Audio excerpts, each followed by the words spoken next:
I believe that there is a new way to lose your belly fat, which I know sounds weird, but hang with me. I stopped chasing the gym grind, and it actually worked a lot better for me. And it's not just about ditching the gym.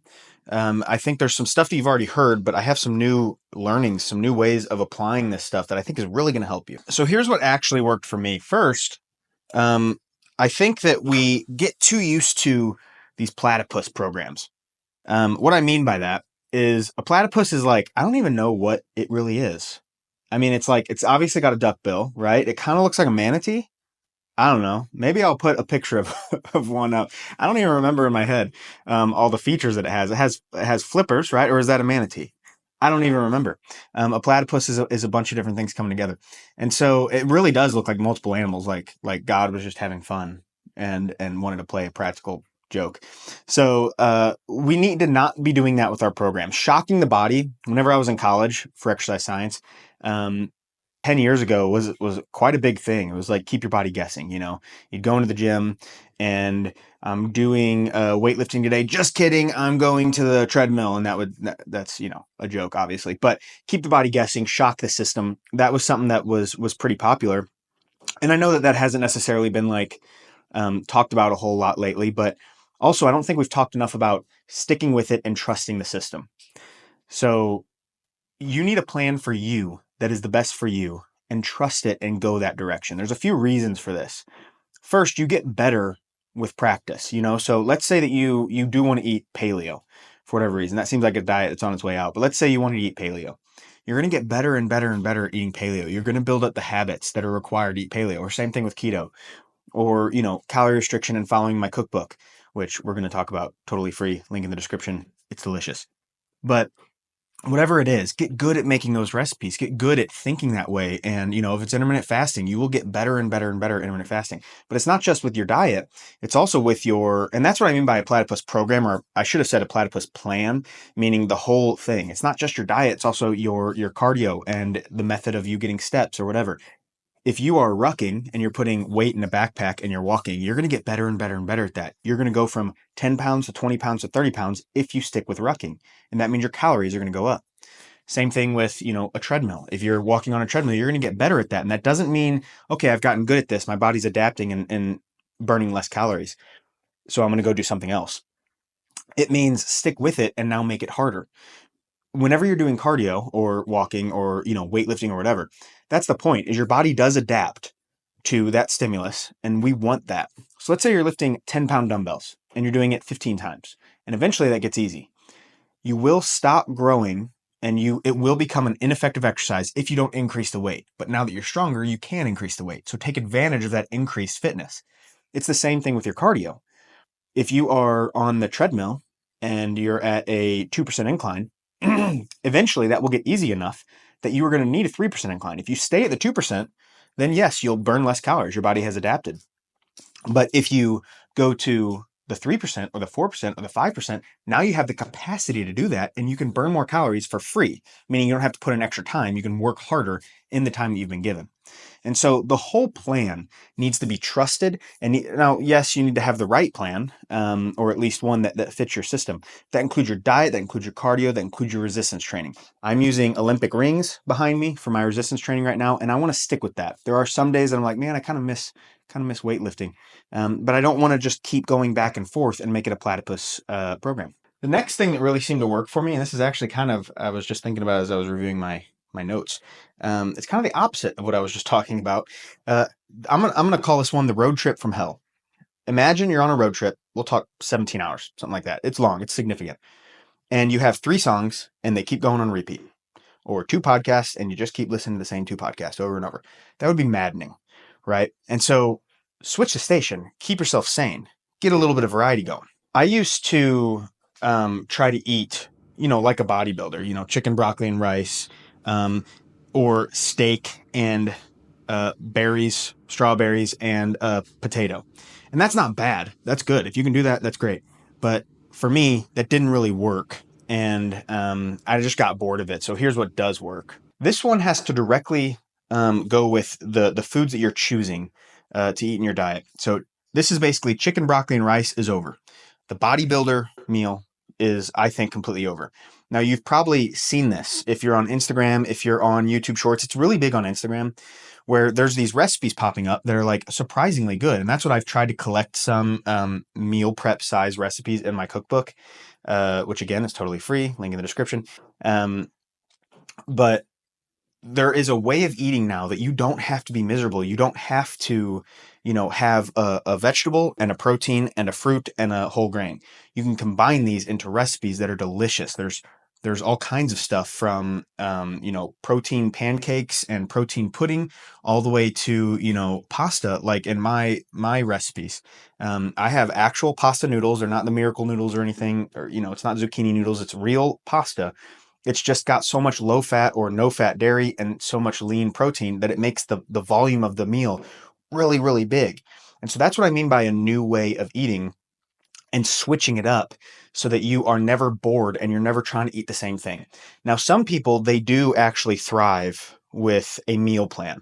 If that's you, I would encourage a meal plan, but don't try to force yourself into that. If that's not for you, if you're like, man, I hate eating the same thing every day.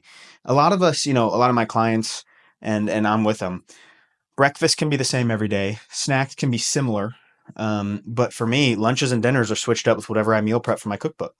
A couple more, side points on this. The advantages that it gives you is, I mean, I don't know if this isn't really an advantage, but I've kind of pressed away from just trying to be healthy and eat healthy food and, no pun intended, but, to shove that kind of food down our throat versus, something that is going to help a person lose body fat.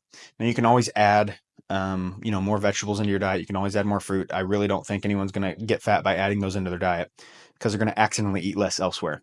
But my focus is on high protein, high volume, delicious food because I think if you lose the body fat, you're going to be far healthier than if you tried to lose it and failed by eating, healthy foods. So it's kind of nice because it just tastes good. A couple of advantages this gives you when eating like this, from, a recipe book or whatever, is it's really easy to track. You start to use the recipes from the recipe book, or you have your set kind of like cycle of 20 meals, and it makes it super easy to track. And I think tracking your calories is something I don't talk about as much, at least in my recent videos, but tracking your calories is super important. The calorie creep is a real thing where we accidentally throughout our diet, we kind of just get lazy with it. We, add a little bit of oil, add a little bit of condiments, whatever, and we don't track those, and they start to really add up. Grazing is another really big one that I talk about frequently, where as you're eating, as you're going throughout the day, you're eating a little bit here and a little bit there, and it might not be much, 20 calories here, 100 calories there, but that is going to be the difference between your fat loss. So logging your food and making sure that everything that you're logging is, or everything you're eating is being logged, that is pretty important. With that said, it's kind of annoying if you're eating, too much of a variety, like all these single ingredient foods everywhere. So having a set way of eating from like a recipe book or something is really helpful. So for this next one, it has to do with these. I have a client who absolutely hated the gym, refused to step in the gym because of the intimidation factor. She was excessively large, like 370, 380. I forget exactly where she started, but she was very large and she hated the feeling of being in the gym. And so these rings, she didn't actually use these rings. She used a TRX machine, or, straps that she hung from her basement. Or maybe it was in her garage. Can't remember where she was training. Doesn't matter though. I prefer these. These are like $30 on Amazon and they give you the exact same results. And so these are what I do. I hang them from a pull-up bar here, but she started training on these rings or on the TRX, and the game-changing thing for her was that she was just being consistent with it now. And that's what's most important, is if you can be consistent, you will get results. And so if training at home is the new way of doing it for you, then, start training from home. These things are cheap. You can hang them from the beams in your basement if you have any exposed beams. If you don't, just taking like an anchor, you can just look up a TRX anchor. It's like a disc, and you put a couple lag bolts through that. It should come with the lag bolts. You literally just put that into a stud, and now you have a way of working out in your basement or in your garage. For me, this is the strongest I have ever been. And you might, if you're a serious gym goer, you might laugh at that. I'm going to try to set this up. Because as strong as I was in the gym with dumbbells, barbells, things like that, doing these Olympic rings where you are trying to keep that stability while doing presses or rows or, pull-ups or whatever. It's pretty difficult. Doing a pull-up on these is pretty hard. What's really cool about this, though, and what I wanted to show you, is that as you walk out here, I mean, this is almost like a wall push-up. So wherever you are at in your fitness journey, whatever you are capable of, as you, come back, this now gets harder. And if you elevate your feet, it gets really hard. If you put these right next to the floor, all of a sudden you're doing a push-up that is way harder than a regular push-up or way harder than a regular press. Now, it might not be as much weight as I was lifting in the gym, but I feel stronger. L-sits and doing things with my abs, I was so weak. My hip flexors, as strong as I was with squats, my hip flexors themselves are pretty weak, even still, and so these are things that I'm working on. So now that I'm getting stronger, I just feel like I have better body control. This might be something that you really resonate with, and it might be something that you have a lot of fun with. If you love lifting weights, you love going to the gym, being around the people, the mirrors and the lights, then do that, okay? Because that's what's going to be most important. You can always get in later, and you'll kind of see what I mean. I guess a good analogy here, or a good example that a lot of people are familiar with, is a bodybuilder, as strong as they look, as strong as they are, doing a pull-up. Typically, they can't even do, a full range of motion pull-up. And if they can, it's like 6 pull-ups tops. That's what I mean by as strong as they are. There's a different way of being stronger, in my opinion. And that is with more calisthenic type Olympic ring movements. Going back to my other client real quick, that used those, I think another big reason, and this goes right in hand with her being consistent. She just didn't have an excuse anymore. It wasn't that I couldn't make it up to the gym. It's like, well, it's in your basement. You just walk downstairs. So time is no longer an issue, and that's going to really help you. So for this next one, let me give you an example. There's 2 people. One does cardio and runs for an hour. HIIT cardio or runs, whatever. Fill in the blank with whatever you relate with most. And number 2 moves around all day. They pace while on the phone. Maybe they have a walking treadmill and they go for walks and they try to stay active throughout the day, take the stairs instead of the elevator, things like that. Which person gets better results? It's going to be person number 2. It's going to be the person that moves throughout the day. So your NEAT, your non-exercise activity thermogenesis, is what is so important. Now, this isn't really new. This has been talked about a whole lot, but I think it's important to stress that it is game changing whenever you really apply yourself into this. Whenever you can master moving more throughout the day. And what I mean by mastering is, like, let's pick a goal that seems hard for you to reach. And whenever you start consistently reaching that, I'm telling you, you're going to unlock a new level. You can always add in cardio. So let's say that you start walking 10,000 steps a day and you're like, man, I can't believe I'm doing this. This is awesome. And the weight starts dropping off and then you hit a little bit of a plateau. Well, maybe now you walk 11,000 steps a day and that 1,000 steps is an intentional cardio session. It doesn't even have to be every day, but getting that, on this Rogue Echo bike, if you get 1,000 steps, which I know it's not really a step, but it's harder than a step, so it counts. Getting 1,000 steps on this Rogue Echo bike burns more calories than 1,000 regular steps. So you can always add in cardio. It's not a big deal.